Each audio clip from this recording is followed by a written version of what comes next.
Welcome everyone to the first episode of Voice2Tech, Portec Hub's new podcast on giving voice to the tech community in Porto and all its initiative. My name is Samuel Santos. I'm the Portugal JUG leader. I'm also the vice president at Portec Hub and I'm the CTO at Present Technologies. Rafael, can you please introduce yourself? Hey everyone, my name is Rafael Fontes. I'm a Porto JUG leader and I work as a senior principal at Farfetch. And welcome. So today we have a very exciting guest, Adam Bean. I know most of you already know him. If you work with Java, you already know Adam. He's an author, a Java champion, a Java 1 rock star, a trainer, a consultant, etc., etc., etc., and speaker at Portec Hub conference this year, taking place in November 18 and 19. So Adam, what is still to add about yourself? Should I introduce myself, or would you like to know what I'm speaking about at the Porto Tech tab? Yeah, let's just not talk about that just yet. We can hand with that. But do you want to add something about what I just say about yourself? Am I missing something? I'm the chief officer of my own singleton company because I'm a freelancer. So I'm one-man show. So I am, I have the absolute power on my company. And do you find it difficult nowadays to find work being a freelancer, or it's getting easier and easier and easier? Finding work, usually the work finds me. So I'm working with Java for a long time. And what usually happens, old clients coming back. And the last 1.5 years were just crazy. So I got a lot to do. And the problem I have is time. So what I did, I underestimated, the time gain with the Corona situation. So what I thought is, back then I spent a lot of time on the road traveling. And I thought, okay, now I don't traveling anymore, so I have far more time. So what I forgot is that during my traveling, I actually worked. So I was overwhelmed with work because I said, to everyone, yes, of course we can do this. And then now I'm smarter this year. So I'm saying, usually do every yes, twice no. So this is what happened. Yeah, you are older. That's why. Yeah, wise. You wiser. If you had to say, sorry, Samuel, if you had to give any advice, Adam, to the new guys that want to become freelancer, what will be the 3 main keys if you want to point them out? So I think the only thing I can tell you is the start is hard. So I remember my early days. I always, thought I'm going to be jobless because you have no security basically. But since I've worked, several years without vacations, so now if I become jobless, I get my vacation. So the longer you're doing this, the more problem you can get with the situation. And to become freelancer, you have really enjoy what you are doing. If you are enjoying this, it is perfect. But if you just would like to work from 9 to 5, this is not my advice, I would say. Okay. Thanks. Okay, so let's talk. Let's say our conversation right now is for me fun, right? Because I enjoy it. But if I wouldn't be a freelancer, then I have to think twice. Should we do it or not? Or because why I'm doing this? I have already a job, on my on the company, and now I say, okay, maybe we can learn something. And you said Java user group. I spend lots of time on Java user group, so it's more like a hobby for me. The work. This is why I'm doing this. So this is a differentiation. If your job is more like a hobby, go and be a freelancer. But if you just would like to earn money, I don't think it's a great idea. Nice advice. And if we can get back a bit to technology side of things, I want to try and start a bit broader. So can you think about what trends do you see in the tech scene coming up, and in what direction are we moving? Do you have an opinion on that? Yeah, I think my unique skill was to ignore trends. And if you recently I posted a blog post because someone asked me about the modern language, and I get the question every 2 years. So what I really remember is at the very beginning of Java, it was JDK 1.1. I had a developer who constantly asked me why I'm doing Java and not Python. And then a little bit later, I got the same question regarding Groovy. Like say, hey, Groovy is the great language. Why I'm not doing Groovy, still Java? In 2006, I got the same question regarding Ruby on Rails. So everyone came to me and say, Rails will destroy Java. Why are you doing, the old technology? And this was Scala was extreme. I got lots of questions regarding Akka and Scala, and what I have to tell you, I still use Java and really enjoying this, and my clients enjoy it as well, because I know some projects where we actually survived with Java all the trends, and no, left and right, they had to rewrite the entire software several times, and we just focused on business logic, and my clients were happy. So I would say you don't have to follow all the trends, and even in front end. So if I focus now more on the standards like web components, and if there is a new framework on the horizon, I look briefly on it. So, okay, maybe interesting, but why not to stick with standards? So I would say if you would like to be a freelancer, my advice would be focus on stable standards. Then you have more vacations because you don't have to relearn everything, every other day. And probably you have the same trend with is Java dev. Didn't they ask you that question every year or every 2 years as well? Because that we have seen that a lot in the past, right? Yeah. Yeah, that a lot of people assumed that Java was going to die really next year or so, and we are still here, and Java is still fighting, right? Yeah, and well, I think even what happens right now, there are young developers who don't know Java, or they think they have to do something different. Recently, someone asked me a question whether they have to learn, Python to be cloud native, and it's like I didn't even got, the question why you would like to have Python, if you go to the clouds. And the truth is, if you do Java, you can actually save money with Java because it runs faster than the scripting languages. And I mean, costs is this what matters, right, in the clouds? So exactly. So, still regarding this subject, have you been working? I know that you have been working with Java since, I guess, 1995, something like that. Yeah. How do you see Java evolving as a language and the new versions adoption? Because I see a lot new devs coming up to me and say that Java is outdated. It has a lot of ceremony, and we are still seeing a lot of engineers still using old versions of Java, like Java 8 or Java 11. What is your opinion on that? I would say Java 8 is already great. Java 11 is, of course, better because we have the Java HTTP client, for instance, and Java 17 is the LTS. This is the next big release. I'm already using Java LTS 17 right now. And the huge thing for me, the biggest, is maybe a multi-line string or the text blocks. And the simple reason is because it's very easy to create JSON.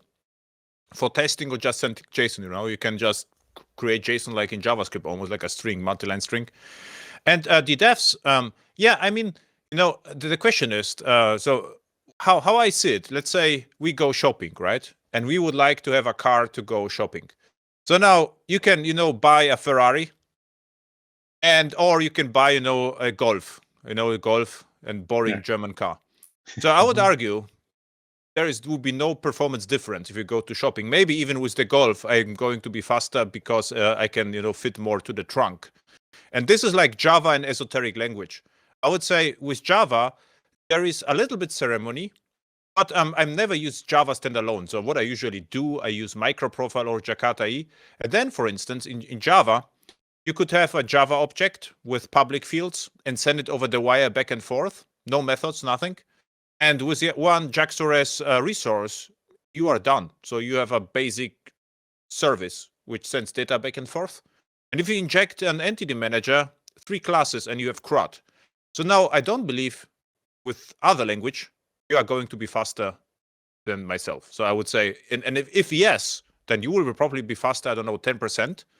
But my code is going to be understood by all the kids going out of school, because Java, there's no magic.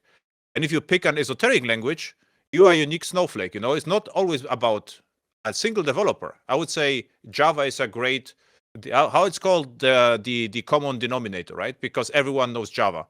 And this is like, the boring language without any magic. This is why I like it. Yeah, but what do you say? Do you say there is no magic, but there is actually a trend I see of people that are hating annotations and things like that because it's hard to find out what your code is doing, right? There's still some magic there, right? Yeah. I mean, what I see, let's say I spend my time, as to say, micro profile, right? If you look at my professional code, what I write for client, it would be very simple. So I'm using @inject in 90% of all cases. I would say everyone here would immediately understand what I did. What I also know, like other people really enjoy the type safe and type safeness and dependency injection, and they will start using whatever CDI delivers, like stereotypes and interceptors and everyone. And this is also what I don't like, because you can make the code maybe perfect, but it is unnecessarily complex. So and if you work on a team or someone else needs to pick up where you left, so from some months from now, it will be a lot harder for them to figure out what the code is doing. Exactly. So, yeah. So another thing, recently I saw reactive programming, and there was no reason, but they wanted to be reactive. And there were huge blocks of reactive code. And I asked the question, why are you doing this? Because at the end of the day, you are talking to HTTP endpoint. I mean, there's nothing reactive in. It's like, yeah, but it's new. It's like, yeah, but I mean, if I look at the code, I have no idea why you did it. I mean, there should be a reason. Why you're not writing code how we wrote it 10 years ago? It was no difference. There is no, your code is not better. It's just different. But you with your style of code writing, you already restricted, the amount of developers who understand the code to a minimum set of elite developers, I would say. So I would say just write simple code, measure. If it works, keep it. Yeah, and if it suits the needs, it is what it is. And one thing that I see people that don't follow, it's the extensibility and the capability to change what you already have. So shared knowledge, and the code is knowledge, as it should. So it makes all the sense. Yeah, and you are absolutely right, because you always have two choices, I would say. One choice is, say, I would like to write that simple code, and in case something changes, I will rewrite the simple code. The other opportunity that we have is to say, I would like to use a framework and make it completely extensible and hope that my extensions will work in future. So I would prefer the beginning, just write simple code. Because if it's simple, it is not a big deal to rewrite everything. And you say that you work a lot with Jakarta EE and the microprofile, but what do you think is the future? We have more frameworks now that we had in the past, because in the past I remember the flame wars between Java EE and Spring, and that's about it. But nowadays you have a lot more. How do you see the future of Java frameworks like Jakarta EE, Spring Boot, Quarkus, Micronauts, and things like that? Yeah. What I recently thought about that is, and actually in the last episode of my podcast, you will hear about a little bit. We had a discussion with Justin Lee, is a former Payara and Glassfish committer. And what Jürgen Höller did recently, they wrote a blog post that Spring will come with Jakarta E9 support. And Jürgen clarified that Spring integrates Jakarta E. It doesn't implement Jakarta E. So this was the distinction between Spring and application servers. And I thought about this. If you think about this, let's pick Whitefly. So the Whitefly application server doesn't implement a lot of microprofile in Jakarta E by itself. So it borrows SmallRye, it borrows Hibernate, it borrows actually REST Easy. So it is like integrator from this point of view.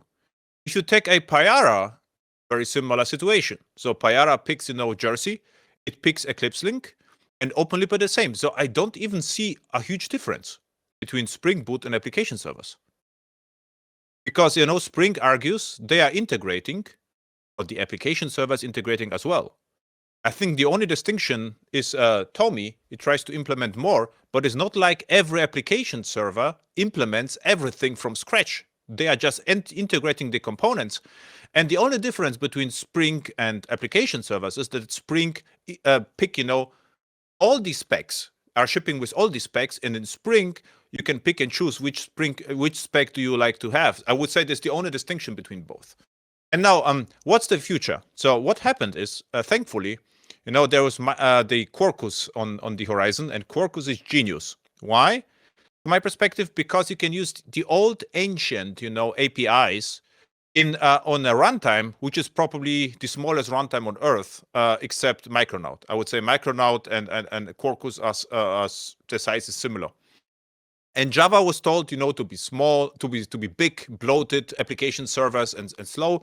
And now we have in Micronaut and Quarkus the fastest and smallest runtimes you can probably get. So this is the funny story. And the cool story is with the same APIs. So we had already projects where we just ported an old J2E application to Quarkus with minor changes. Minor changes we replace at stateless with request scope and transactional, for instance. So really minimal changes if you behaved reasonably back then. And so I would say the future from this perspective looks nice.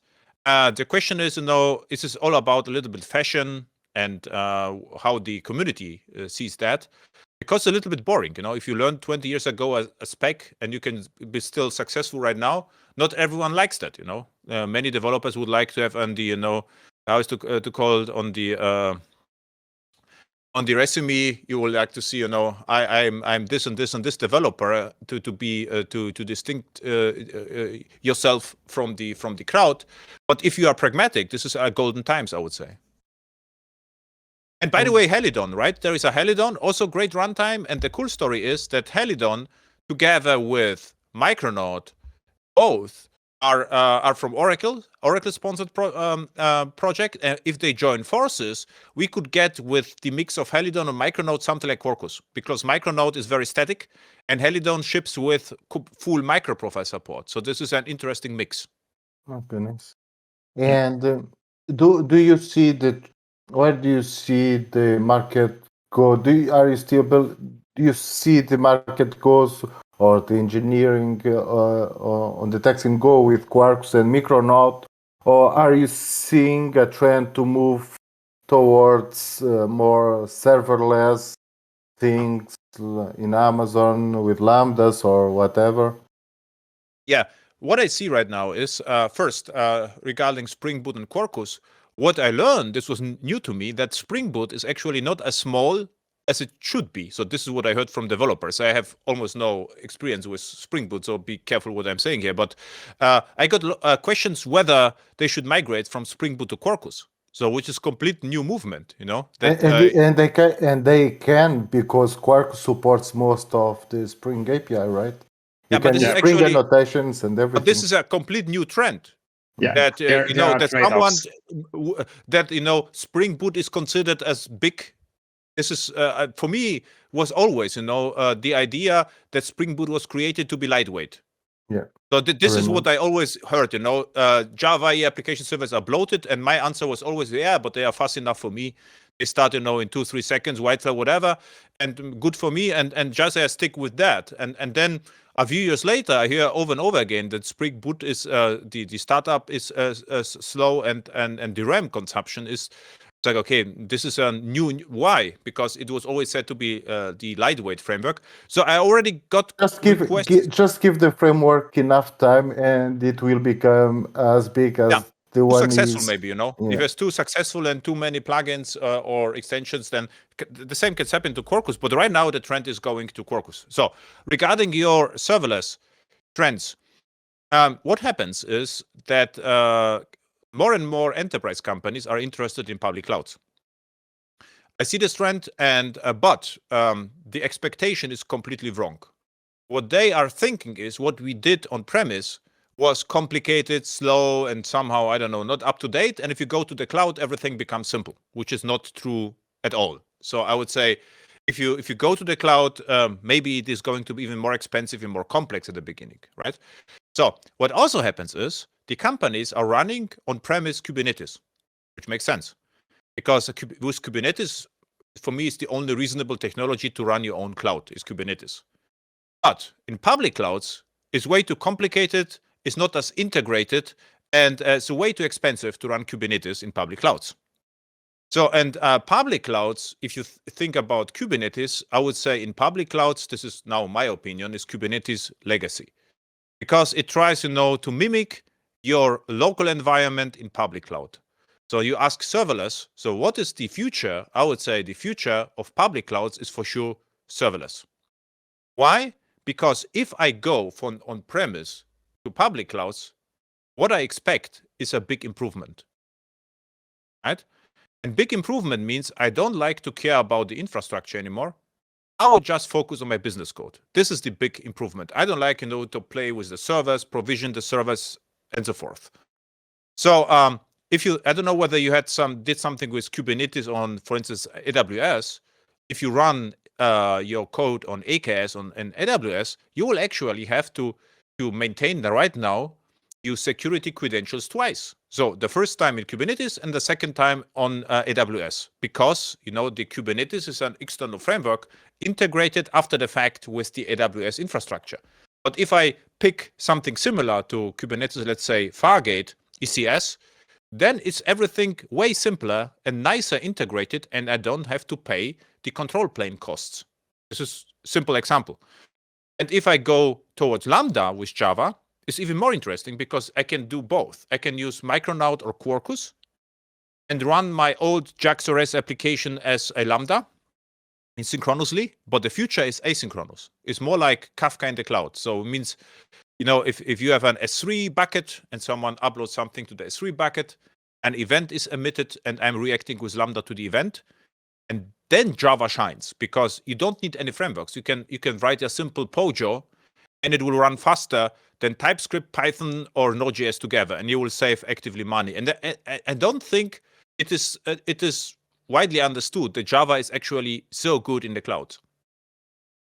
Yeah, but basically that's because the way that we are targeting the cloud, it's a UberJar or a WAR, and it's running on an application server that's not ready for this kind of new challenges. So the future serverless could help us doing that. But I'm still seeing some clients we work with moving from Java and from .NET frameworks to serverless, but they are moving to Python and Node.js. And the principal reason for that is because it has almost no ceremony. So that's the main reason.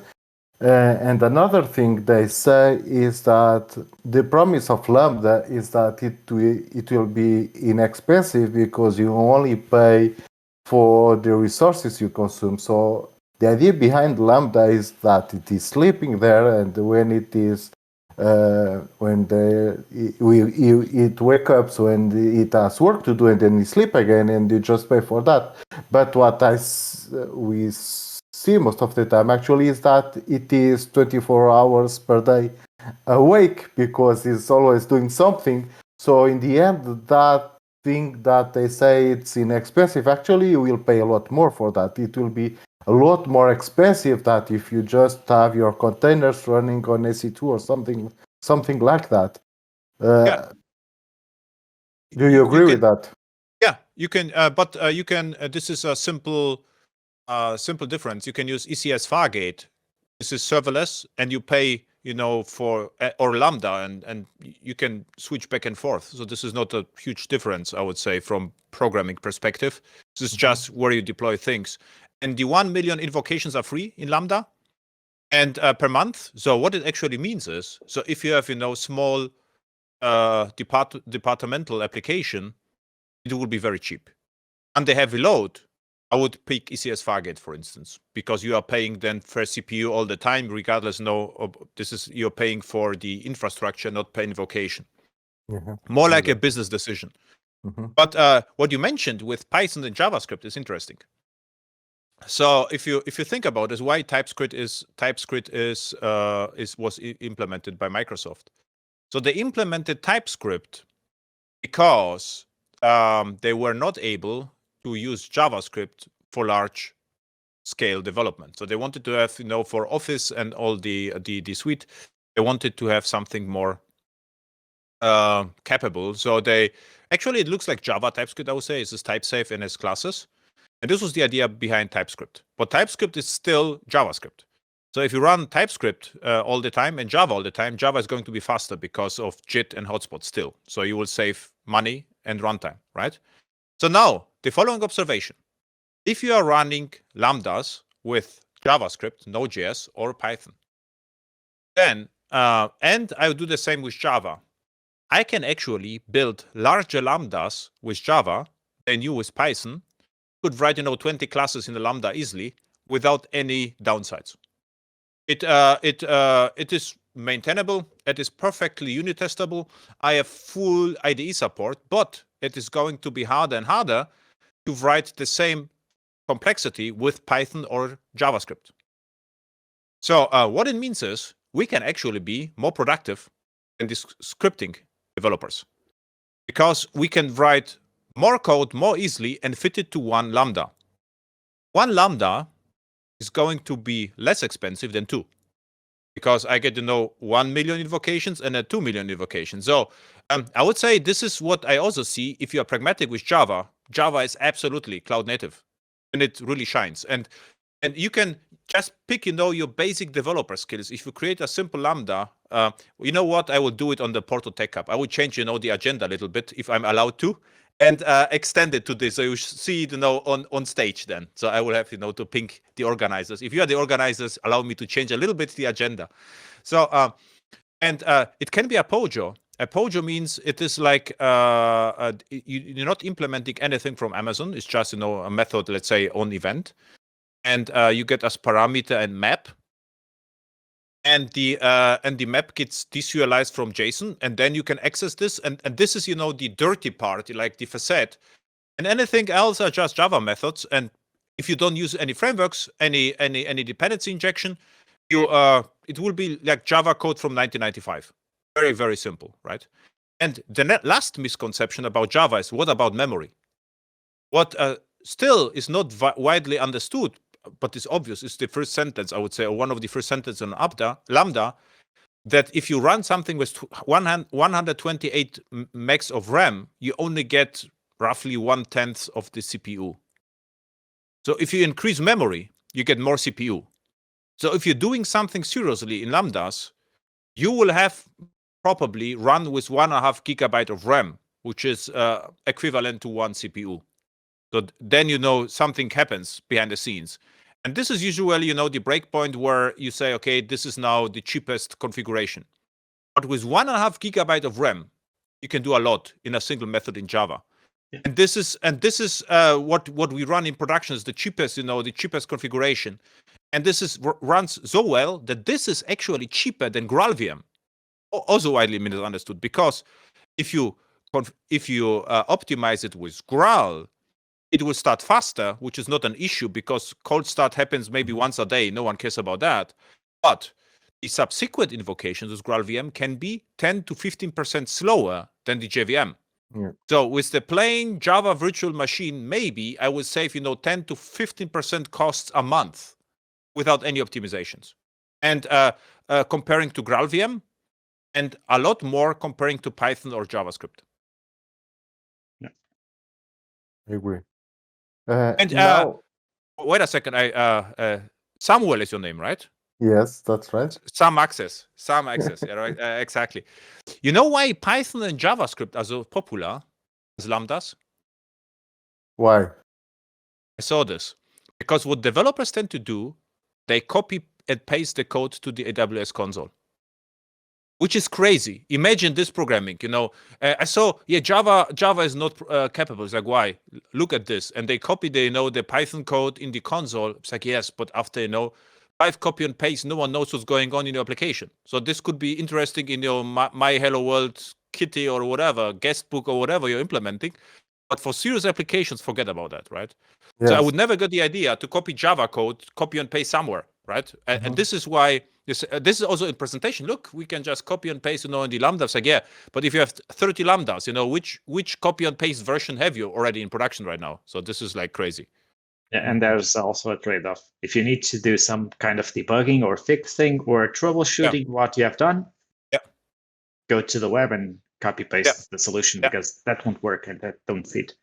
So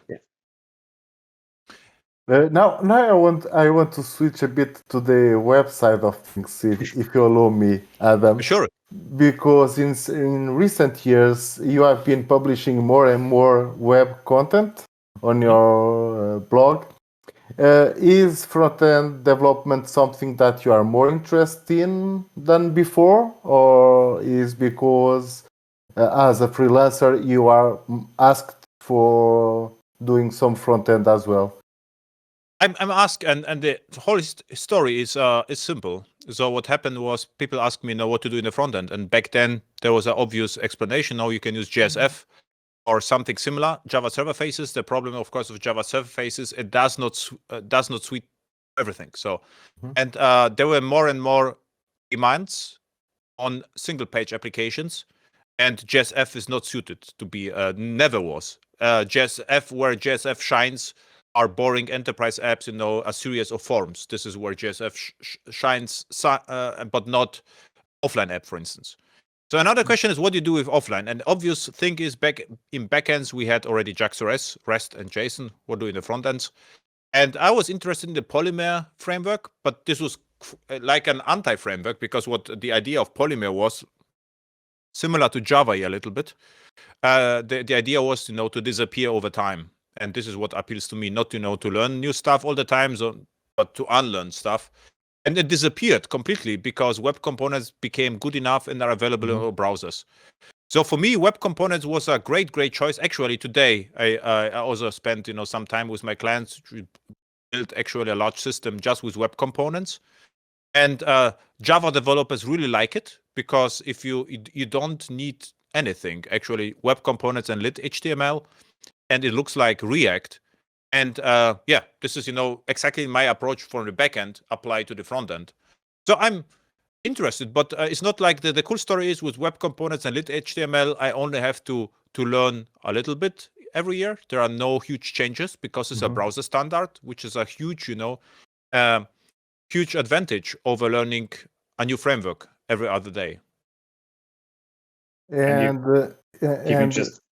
Sorry, Samuel. And there's one nice thing about the single-page applications. On the first trend, there were really single-page applications, so only assets running in the browser.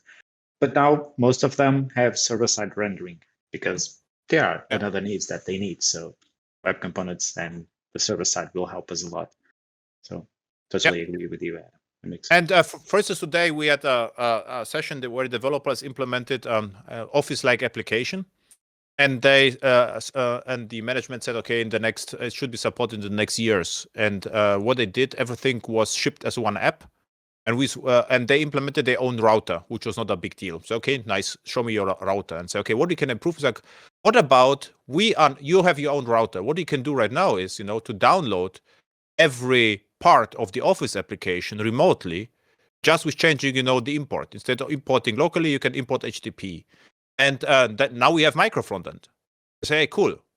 Because they implemented everything by themselves, I think in 2-3 hours, they are done. And it was completely simple to them. If we would use no crazy framework, we have to see whether the frameworks can deliver this and learn the framework. But for us, it's Java developers. So if you're a Java developer, I would say it's a great, now is a great time to become the web developer guru. I remember I delivered 2 years ago, before Corona, actually, a workshop for actual web developers, and they were JavaScript developers. And I thought it was easy going. I can explain, everything in one day. And they didn't knew HashMap, because HashMap is Java. There is no HashMap in JavaScript. Then threads, no threads.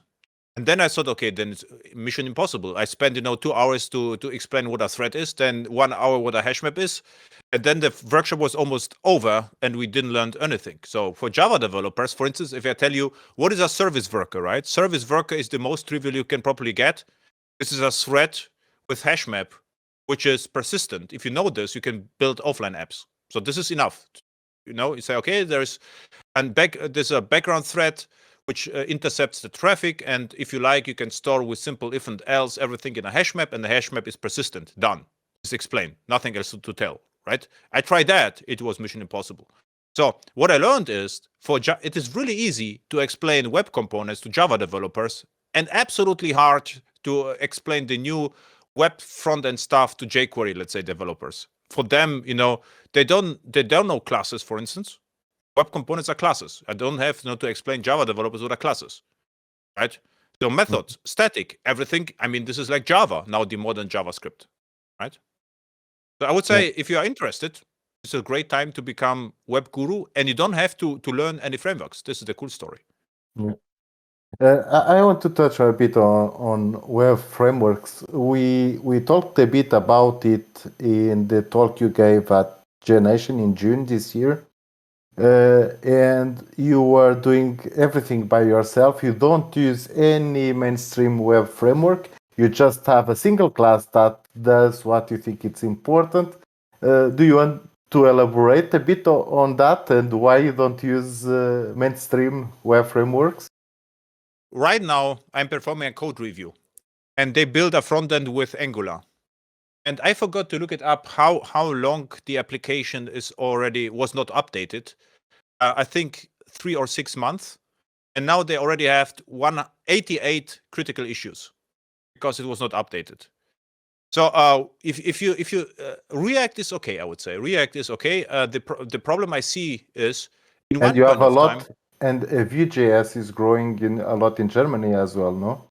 Yeah, but if you go to GitHub and show your clients the collaborator list, and you will find that there's only one guy who does 80% of the commits called Ivan Yo, it dies immediately. So if I show this page, no one uses that because this is irresponsible.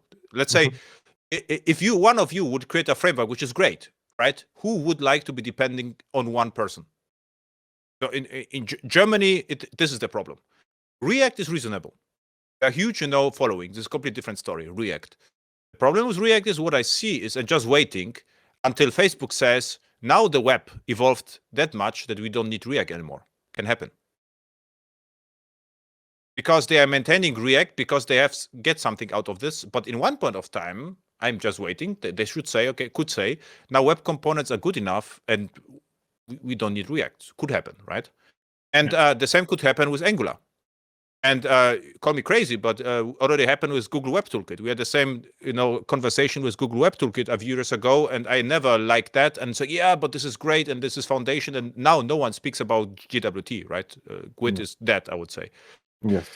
And Angular, they have 2 semantic versions releases a year. So what it means is you actually should always keep it up to date. But enterprise companies, they don't plan that way. If there is a release, they cannot bind their releases to Angular release. And the issue I have with Angular is not that it breaks the production code, rather than my build won't run anymore. If I wait too long, then it's no more buildable. And if it's not buildable, I will spend I don't know how long to make it run. And this is what I'm very suspicious with the entire build system and this is for me like black magic. And I never saw a developer who fully understands how Angular works or all the frameworks. They told me stories. If I keep asking questions, after 3 questions is done. No one understands anymore what's going on. But I could explain you maybe, and even you, if we would talk, we could actually explain what Quarkus does relatively simply. So it's way easier. So we can have a talk and it will be understandable. Or Micronote. I mean, the concept is explainable. The Angular is not as easy, I would say. Which is crazy. It became more and more complex in the application server. And so you build your own framework, right? Which is what is the difference? Framework, which is just a JavaScript file, I guess. Yeah, a framework is for me is like something calls you, and the something is the framework, and the library is like you include something, right?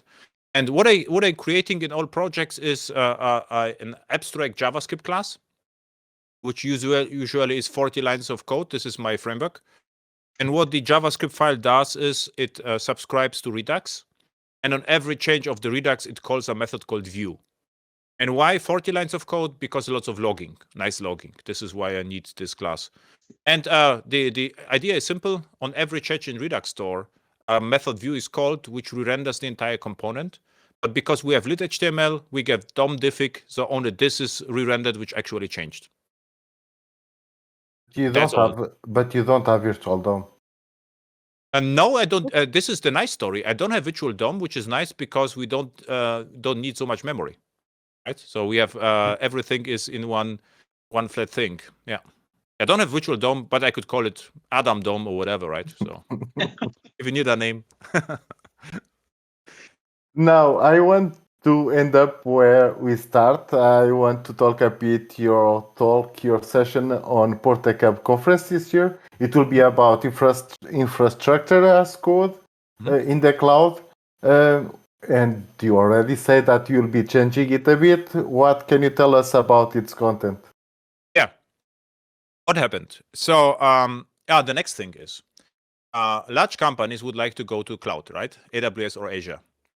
But they don't like to be depending on the cloud. Say, okay, this is a little bit schizophrenic, you know. You would like to go to the cloud, but not be depending on the cloud. So what do you want? Because in my opinion, if you go to AWS, you become immediately depending on AWS. I don't know whether you did something in the cloud, you know, the whole IAM and S3 and all the way how you interact with the system is dependency. If you go to Azure, exactly the same.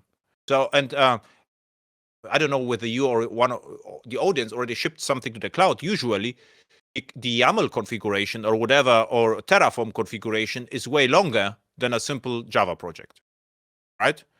So, and some of my clients, they said, okay, we would like to use Terraform to be independent of the cloud.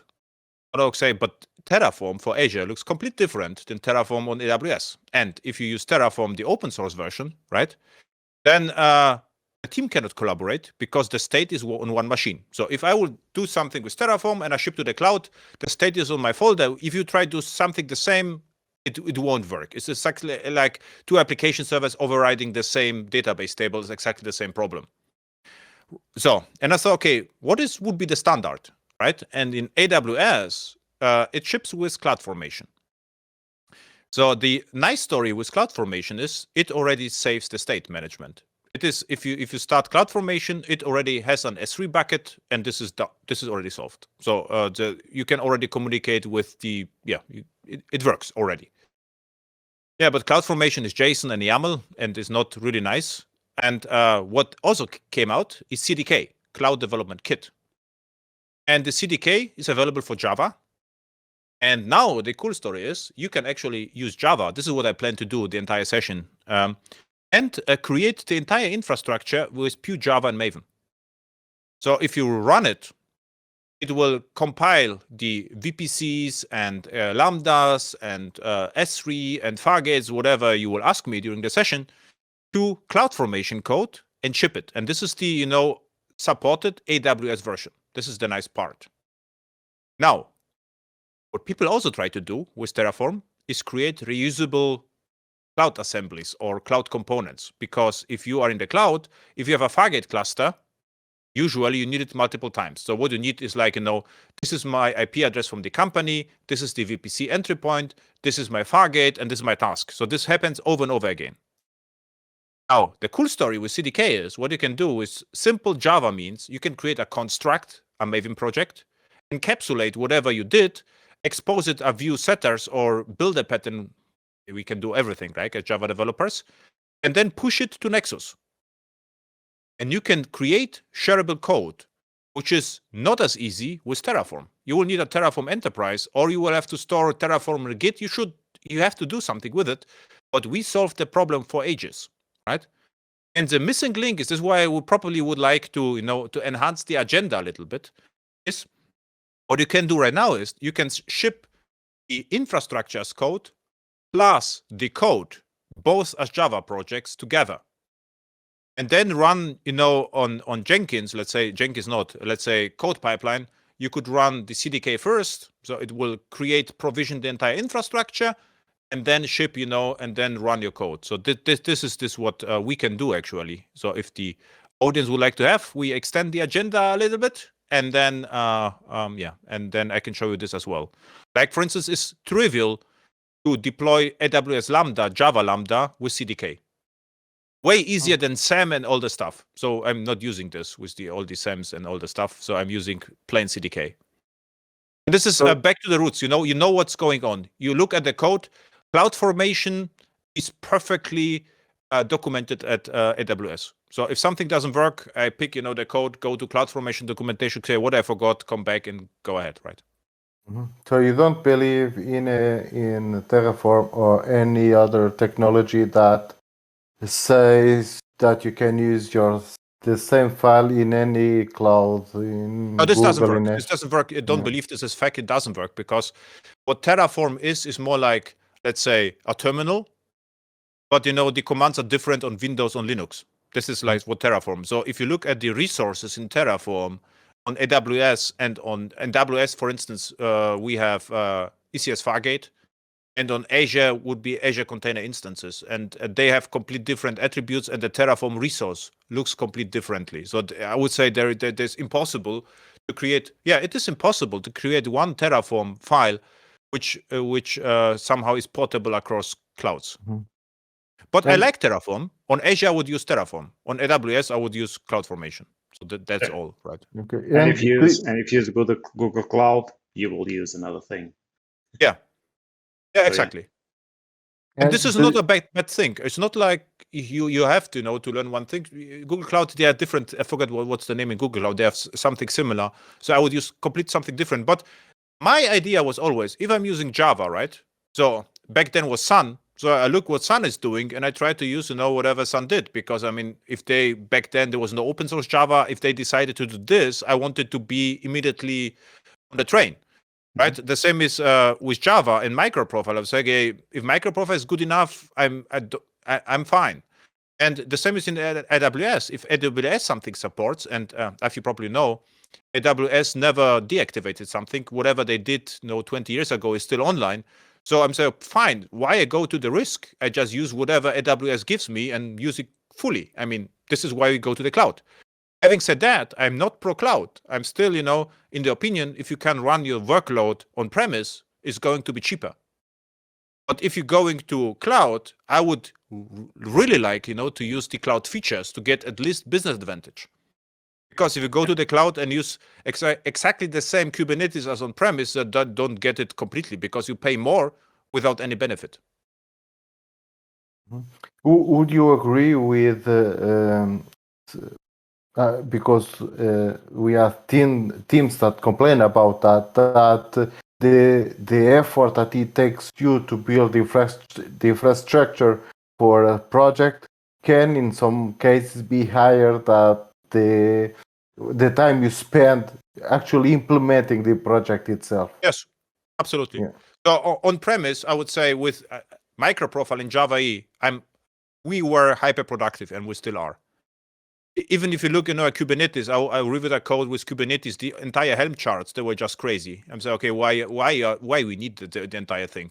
This is like, I don't know what you remember, enterprise Java around 2000 with Xdoclet. Now there was so much XML, so we generate everything from Javadoc, and now we do the same and call it cloud native, and everyone likes it, and I hate it, I have to say. Also, I don't get the idea. So the problem is, if you generate everything with Helm chart, right? So there's not a lot of variance, because if you are able to generate the code, it means it's always the same. So it's not dry. Don't repeat yourself. So, and what I already noticed, they have in one project several microservices, but they were not able to ship them in different versions because the Helm chart was not capable of. So they were forced, to ship everything because this was the template. But I say, okay, this is now craziness on steroids, right? So, but you're right. The infrastructure can become a problem. Therefore, with CDK, let's say on Amazon, and simple Maven, and a shared repository, you can at least make, the jars reusable and save in pragmatic way time. This is a pragmatic way, because let's say, what's to give you an example, what's maybe it's not possible, what's likely, if you have a Fargate, in 80% all time you would like to talk to Postgres, right? So what you could do, you can create a stack, a reusable stack with Fargate and Postgres and KMS with the secrets, which are already managed and ejected, to the Quarkus. So everything is already set up. So you only have to give, the location of the secrets and encapsulate this in a construct, push it to a Nexus, and this is done. If a developer would like to have a microservice, it says in Maven, import, Porto Tech Hub, my microservice Java, and then what they do, they create a stack. They say, this is the name of the microservice. This is my key, and then run it, and you are done. It's simple. Yeah. Yeah, simple as possible. So I think we are getting out of time. Adam, is there something that you want to talk about before we finish? Yeah, thank you for the invitation, first. It's nice to see you. So Java User Group Porto. So this is actually one of the advantages, right, of the times we have right now. Otherwise, you wouldn't talk so nicely. But I would say maybe at the beginnings of Java, right? Java was hot. But in the company, there were host developers, AS400 and ZOS and stuff like that. Because they had some cool ideas. So people told, no, this is legacy host. We have to move away from host. For me, it was like crazy tech. I remember I had a chat with AS400 administrators, I think like 15 years ago.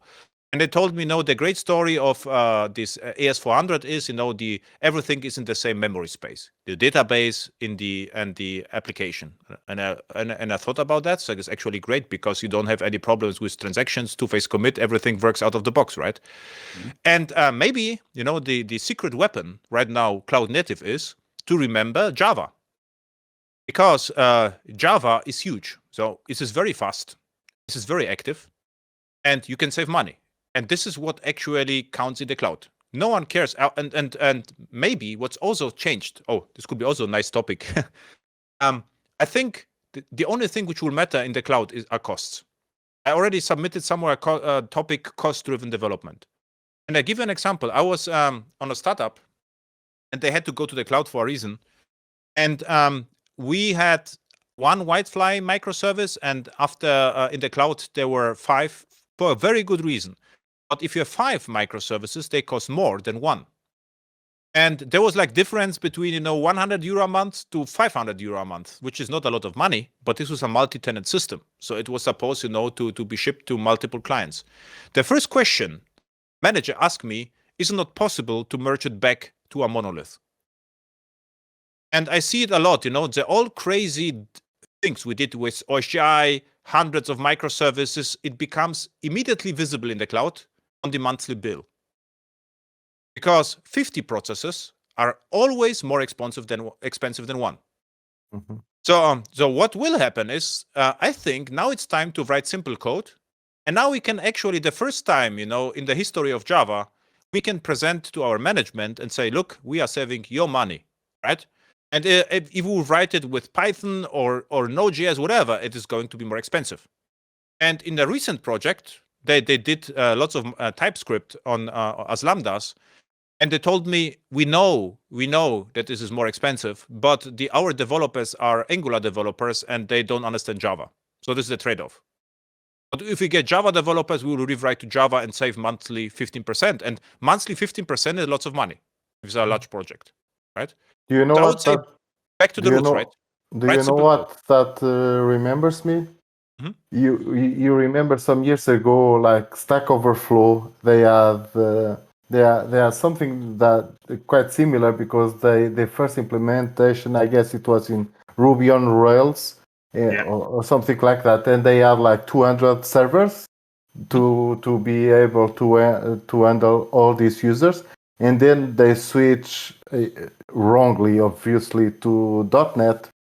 They changed the code to Microsoft Technologies, and they were serving the same amount of users with 5 servers only. So they get from 200 servers to 5 servers. I guess it was something like, I'm speaking by heart, but I think it was something like that.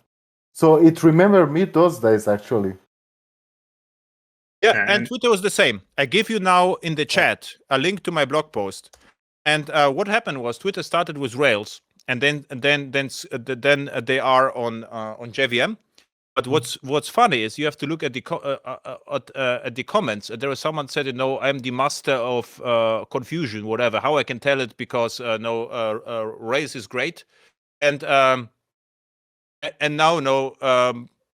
Java won because this was a business decision. So I would say at the end of the day, they switched to Scala, I guess, right? Yeah, but still JVM, Yes. still JVM. So yeah, Scala. I would switch to Java. I think Scala is another thing which can be optimized. But regardless, they with JVM, stock JVM, could save money, and now Twitter is contributed to OpenJDK. And if this wouldn't fly, they would choose a scripting language. Yeah. I mean, it's not like they like Java or developers. Probably the developers hated that because they for a Ruby developer, Java is nothing, right? Because Ruby is really nice. They have capabilities which Java doesn't have. So I can remember for developers it was not easy, but they had to. So and what I can tell you, I really enjoy Java. It's not like I say I force myself to do Java in order to be more cost efficient. No, I mean Java 17 is nice enough, right? And if I would like to learn something else, I will learn a complete different language like iOS Swift, let's say, or something completely different. I'm not interested in spending more time on JVM. So either JVM, Java, or something completely different. Or I have already fun with ES6, right? And you still feel productive, right? I'm asking you that because sometimes I go to the web, and when I get back to the Java code, I always feel more productive doing Java. Even if they say, yes, you have this ceremony stuff and everything, but I still feel more productive with it. Yeah, the ceremony stuff is this self-made ceremony stuff, right? So I was still a code review what developers did, for every access to the database, they created a repository. It's like, okay, why are you doing this? I mean, you can do this, but there's nothing else to do than creating repositories. I paid, per repository. Then I had translator, which translated the entity to DTOs. And I say, okay, I mean, you can do this, but 90% of your entities look exactly like your DTOs. I mean, what are you doing here? And then at the end, they will complain that Java is chatty. It's like, yeah, but this is your problem. I would write complete different code. And what you should not forget, we have Java records right now. And with Java records, it is really nice. And I would say the problem is you shouldn't create, getters and setters for a private field and say we have to do this because of encapsulation and then expose it with public getters and setters, which is crazy, right? So we don't have to do this. And or now it's a little bit better, but a few years ago, everything was abstract configurable factory and concrete factory with XML configuration, and everything was replaceable. And then I look, at the Subversion or Git repository, but there was never the use case in the history of the project where they replaced something. They created lots of dead code without any business advantage. So I would say with Java, now it's time to write pragmatic Java code, right? Yeah, I totally agree with you, Adam. And going to if you look to most of the time, people say that Java is really boring because they need to write a lot of XML, and XML is not exciting. But then I found them doing JSON and building JSON schema, and look, it looks like a whistle that you are trying to do. It's a schema, so JSON shouldn't have a schema at least. It shouldn't be that purpose, exactly. But you are going on a cycle. Like from the monolithic to the microservices, that's also a trend that should we go back because it's going a little crazy. Exactly. What you mentioned is very important. From my perspective, you should be a little bit black or white architecture, right? So if you would like to be type safe, so what is the consequence of being type safe? If you have type safe interface and you change the interface, you break all the clients, which is a very good thing because you see which client is broken. Or you can use JSON and you can do whatever you like and you will never break the client, but at runtime, maybe it won't run. But doing a mix is the worst possible idea, right? So be half type safe or half type not type safe. So at the end of the day, everyone will forget what actually the goal was, right? Yeah. Or implement some tests to test your API so you make sure that you don't break it. Exactly, tolerant reader. And if you implement the API, use it with system tests and not from unit tests, because what I also saw, everything is mock out and nothing is tested, right? So you have to test it from outside. This is what I would propose. And the other thing is lambdas with Java. You don't need frameworks. So what I remember recently, someone showed me code with Lambda and said it starts in 10 seconds. And I took a look at the code, and this was already like 5 different logging frameworks. It was like SL4J and Log4j in Lambda, which it was 2 megabyte of logging in a single Lambda. And I say, why are you not using system out println? I mean, seriously, I mean, why you need all the frameworks? I mean, are you crazy? This is one method, right? And system out println gets aggregated to CloudWatch, you are done.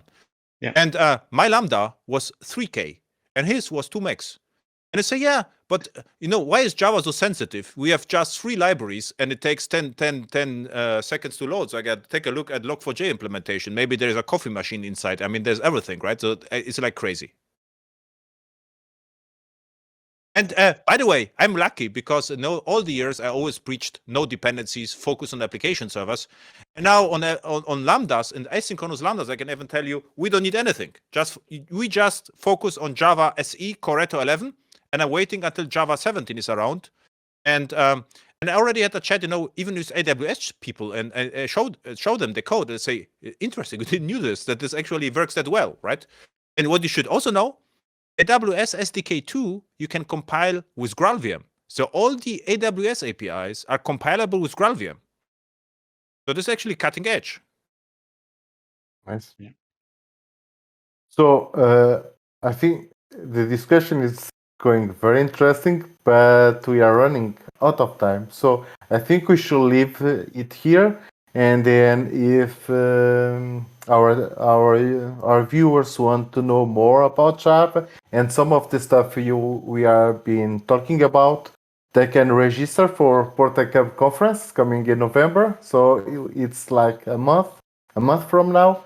And I'm sure they will be seeing a lot of slides coming from you, Adam. Yeah, sure. So again, Portacam conference will take place on November 18 and 19. It is online. It is completely free, but you still need to register. So go to Portacam website and secure your place. Adam, thank you so much for being with us. We will see you at the conference. I personally can't wait. And the Voice2Tech will come back to its second episode next month. Don't miss it. Thank you, everyone. And thank you, Adam and Raphael. See you. Thank you. Have a nice week. Bye. Thank you. Bye.